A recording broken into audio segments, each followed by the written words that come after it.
Deep in shadow, there's a specter that haunts our country. In dark corners, it claims thousands of victims every year, quietly, stealthily, maliciously. It's hard for many Americans to believe that human trafficking could happen where they live, but it does.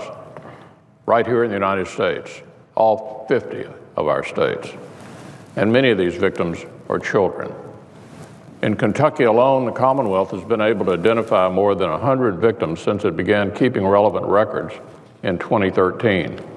And while this kind of abuse often begins around the age of 13 or 14, there have been reports of victims in Kentucky as young as 2 months old. It's just about the most morally offensive thing you could imagine. These victims need a voice. They need justice. And the new Congress is determined to give them both. That's just what the bill we're considering this week, the Justice for Victims of Trafficking Act, aims to do. I particularly want to thank Senator Cornyn for his hard work on this legislation. He's been a tireless advocate for it. I also want to note that this legislation has always been a bipartisan exercise. I want to thank the 13 Democratic co-sponsors of the bill. It's a bill that received a hearing in the Judiciary Committee earlier this year. It was reported without a single negative vote. It's been thoroughly vetted and carefully crafted, which explains its record of bipartisan support in the Senate. It also explains the long list of endorsements outside the Senate, with organizations such as Shared Hope International, Rights for Girls, the Fraternal Order of Police, and the National Center for Missing and Exploited Children, among its many supporters. Here's what one broad coalition backing this bill had to say about it.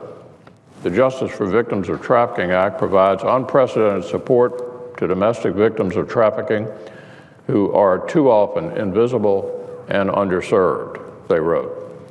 This legislation is vital. So I hope, now that it has been brought to the floor, that this bill will continue to enjoy its strong record of constructive bipartisan support. It's similar to a measure that's already passed the House of Representatives.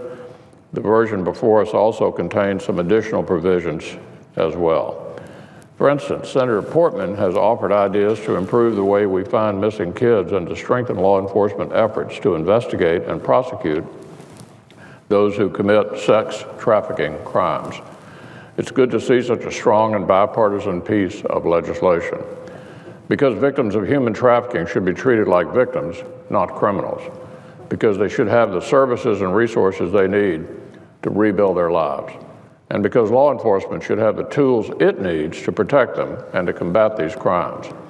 This bill aims to ensure these things actually happen, and I look forward to the Senate's good work to pass it.